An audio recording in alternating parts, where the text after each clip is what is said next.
आज की जो स्टोरी है वो बिल्कुल रियल है और ये सच्ची घटना पे आधारित है। थोड़े कैरेक्टर्स के नाम चेंज हुए हैं, मैंने चेंज कर दिया है क्योंकि जिसके ऊपर ये हुआ था वो पहचान के ही है। तो स्टोरी की शुरुआत होती है 1995 से 1995 से। और रीना नाम की एक लड़की है। रीना के साथ उसके मम्मी और उसके पापा, ये तीन जन एक बड़े से घर में रहते थे। तो रीना जो है वो काफ़ी खूबसूरत और गॉर्जियस लड़की थी। मतलब एरिया के अंदर वो अगर किसी को भी एग्जाम्पल देना होता था तो वो रीना का ही एग्जाम्पल देता था कि भाई खूबसूरती हो तो रीना जैसी। और एरिया की सारी लड़कियां भी रीना को देखकर जलती थी काफ़ी ज़्यादा। रीना के फादर जो थे वो बिजनेसमैन थे और उनका काफ़ी अच्छा बिजनेस था। वो रीना को एकदम परी की तरह रखते थे। रीना का रूम अलग था, मम्मी पापा का रूम अलग था। तो स्टोरी की शुरुआत इस तरीके से होती है कि रीना को शाम को उसके फ्रेंड का कॉल आता है कि भाई साहब हमको कल जाना है बर्थडे पार्टी में एक फ्रेंड की। तो रीना बोलती ठीक है हम लोग निकलेंगे। तो अब रीना है जो दूसरे दिन बर्थडे पार्टी के लिए रेडी होती है, वो मेकअप वगैरह करती है, अच्छे ड्रेसिंग करती है और साथ ही साथ परफ्यूम वगैरह लगाती है। और शाम को 8 बजे बर्थडे पार्टी होती है। तो रीना क्या करती है, वो 7 बजे के आसपास रेडी हो जाती है। रीना के बाल ओपन थे और रीना ने परफ्यूम लगाया था और रीना निकली थी शाम को 7 बजे मार्केट में। और रीना के घर से उसके फ्रेंड के घर तकरीबन 5 किलोमीटर का डिफरेंस था। और 1995 में अहमदाबाद के अंदर इतना ज़्यादा डेवलपमेंट भी नहीं हुआ था और जंगल वगैरह काफ़ी ज़्यादा थे। तो अभी भी हैं, अभी डेवलपमेंट नहीं हुआ, इस ऐसे एरिया हैं जहाँ पे पेड़ हैं और जंगल वगैरह है, जहाँ पे रात को अभी भी लोग नहीं जाते। तो उस टाइम पे रीना को 5 किलोमीटर दूर अपने फ्रेंड के वहाँ पे जाना था बर्थडे पार्टी में। तो रीना खुले बाल रख के और काफ़ी बढ़िया परफ्यूम लगा के वो निकल जाती है। थोड़ी दूर चलती है, चलते जाती है और फिर एक ऐसी जगह आती है जहाँ पे रीना को कुछ महसूस होता है। लेकिन रीना वहाँ पे उसको कुछ पता नहीं चलता है कि क्या चीज़ है। वो जितनी जल्दी हो सके वहाँ से वो रीना निकल जाती है, बर्थडे पार्टी में जाती है और बर्थडे पार्टी एंजॉय वगैरह करती है। सब कुछ एंजॉय करने के बाद रीना रिटर्न अपने घर पर आती है। मेन जो पॉइंट है यहाँ से स्टार्ट होता है, सारी कहानी यहाँ से स्टार्ट होती है। रीना जो 25 साल की है, 25 साल तक उसको अभी तक ऐसा सब कुछ नहीं हुआ था जो अभी स्टार्ट होने वाला है। रीना अपने कमरे में रह रही है और रीना काफ़ी ज़्यादा खुश रहने लगी थी। रीना की खूबसूरती और बढ़ते जा रही थी। रीना के फादर के बिजनेस में इतना ज़्यादा ग्रोथ आ गया था कि रीना को अगर कुछ भी चाहिए होता तो रीना अगर अपने फादर को बोलती तो उसके फादर उसको हर चीज़ ला के दे रहे थे और घर काफ़ी अच्छा चल रहा था। रीना की एज 25 हो चुकी थी और उसकी मम्मी पापा ने कहा कि अब रीना की हमको शादी करवा देनी चाहिए। अब एक दिन रीना अपने कमरे में बैठी हुई थी और रीना के मम्मी पापा बात कर रहे थे कि किस तरीके से रिश्ता लाया जाए और कैसा लड़का चूज़ किया जाए। तो रीना घर दरवाजे मतलब उसके रूम में से बहुत तेज़ी से बाहर आती है भागकर और मम्मी पापा को चिल्ला कर कहती है कि मुझे शादी नहीं करनी है और शादी की बात बिल्कुल मत करना और इस घर के अंदर शादी की बात नहीं होनी चाहिए। अब रीना के मम्मी पापा ने कहा कि रीना इस तरीके से आज तक हमसे बात नहीं की है, तो इसका जो बोलने का टोन है वो कैसे चेंज हो गया। वो रीना के मम्मी पापा सोचने लगे और रीना फटाक से अपने कमरे में वापस चली गई और बोली कि शादी नहीं होनी चाहिए मेरी, ठीक है, समझ जाओ तुम लोग। अब रीना के मम्मी पापा टेंशन में आ गए। तो अब रीना के मम्मी पापा ने कहा कि हो सकता है शादी की बात हमने की है इसलिए रीना शायद गुस्से में आ गई हो। लेकिन उसके मम्मी पापा ने कहा कि आज नहीं तो कल रीना की शादी तो करवानी पड़ेगी, उसकी उम्र होते जा रही है। अब रीना के मम्मी पापा ने लड़का ढूंढना चालू किया और उनको ढूंढने पर एक लड़का मिल गया।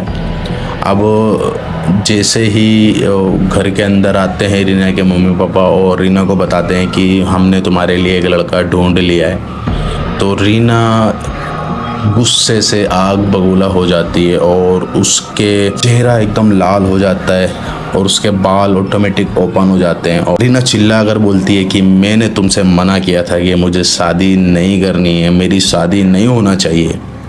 लेकिन फिर भी रीना के मम्मी पापा ने इग्नोर किया और कहा कि शादी तो करवानी पड़ेगी। अब थोड़ा टाइम बीतते गया, रीना की बात लग गई है, रीना की सगाई होने वाली है। अब सगाई होने वाली है 2 दिन के बाद। रीना आज पूरे रात उसको नींद नहीं आ रही है। ठीक है, सगाई को बचे हैं 1 दिन, सारी तैयारी वगैरह चल रही है। सगाई जैसे कल दूसरे दिन है, तो उसके 1 दिन पहले रीना उठती है रात को और अपने मम्मी पापा का रूम लॉक कर देती है, बाहर से भी रूम लॉक कर देती है कि कोई अंदर ना आ पाए। और रीना अपने ऊपर केरोसिन, उस टाइम पे पेट्रोल वगैरह ज़्यादा नहीं होते थे, तो केरोसिन अपने ऊपर पूरा डालती है और अपने आप को आग लगा देती है। जैसे ही वो अपने आप को आग लगाती है, बहुत तेज़ी से चिल्लाने लगती है। रीना के मम्मी पापा तुरंत उठ जाते हैं और जाके दरवाज़ा खोलने की कोशिश करते हैं, लेकिन दरवाज़ा बाहर से लॉक था, दरवाज़ा नहीं खुल रहा था। मोहल्ले के लोग भी आसपास में जमा हो जाते हैं और वो बाहर से दरवाज़ा खोलने की कोशिश करते हैं, लेकिन वो खोल नहीं पाते। अब रीना के जो मम्मी पापा का रूम था, उसके रूम के अंदर खिड़की थी। रीना के मम्मी पापा ने वो खिड़की खोल के देखा तो रीना बहुत तेज़ी से चिल्ला रही है, उसको आग जल रही है, पूरी बॉडी उसकी जल रही है आग से, और रीना घूम रही है, मतलब राउंड लगा रही है पूरे रूम के अंदर, और राउंड लगाते लगाते वो दीवार पे जाके चोट जाती है और दीवार के ऊपर अपनी उंगलियों से इतनी खूबसूरत खूबसूरत खूबसूरत तस्वीर बनाती है कि रीना के मम्मी पापा देखकर चौंक जाते हैं, मोहल्ले वाले भी देखकर चौंक जाते हैं कि ये क्या बना रही है। ठीक है, मोहल्ले वाले भी कहीं ना कहीं से देख रहे थे, छोटे से हॉल में से। अब रीना के पापा ने तुरंत दरवाज़ा तोड़ा और रीना इतनी ज़्यादा जल चुकी थी, उसकी पूरी स्किन जो है इतनी ज़्यादा जल चुकी थी कि रीना के मम्मी पापा पास में जाके कंबल नहीं उड़ा सकते थे, उसको कंबल उस पर नहीं डाल सकते थे। तो रीना के पापा ने उसके ऊपर पानी डाल दिया, और जैसे ही पानी डाला वैसे ही रीना की पूरी स्किन बॉडी से उतर जाती है। अब रीना उस टाइम पे भी बोल रही थी, उस टाइम पे भी वो सांस ले रही थी, उस टाइम पे भी वो मरी नहीं थी। वो जैसे ही ज़मीन पर लेटती है, उसके फादर उसको तुरंत हॉस्पिटल, पूरे मोहल्ले वाले सब मिलके उसको हॉस्पिटल लेकर जाते। हॉस्पिटल लेकर जाते ही वहाँ पे रीना ऐसी आयत पढ़ रही है, कुरान शरीफ की आयत पढ़ रही है, और नॉन मुस्लिम जितनी भी किताबें हैं उनकी सारी चीज़ें पढ़ रही हैं। कौन सी मंदिर कहाँ पे है, कौन सी मस्जिद कहाँ पे है, कौन सी दरगाह कहाँ पे है, जो इंडिया में दरगाह नहीं है, ऐसी दरगाह का नाम रीना अपने मुंह से ले रही थी जब डॉक्टर उसे देख रहे थे तब।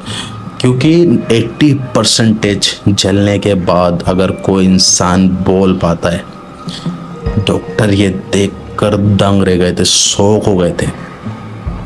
अब वो ऐसी आयत पढ़ रही थी कुरान शरीफ की कि उसने आज तक वो आयत सुनी भी नहीं होगी।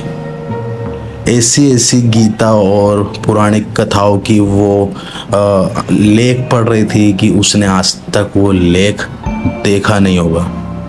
ऐसी दरगाह और ऐसी मस्जिद की वो नाम ले रही थी, जो ऐसी मंदिर का नाम ले रही थी जो उसने आज तक देखा नहीं होगा, इंडिया के बाहर, इंडिया के अंदर। तो डॉक्टर से लेके मोहल्ले वालों से लेके रीना के फादर तक सब चौंक गए थे। रीना का इलाज चलता है, रीना बेहोश हो जाती है, रीना का इलाज चलता है, रीना थोड़ी देर के लिए वापस होश में आती है और उसके फादर से बात करती है। तब रीना की पूरी आवाज़ चेंज हो जाती है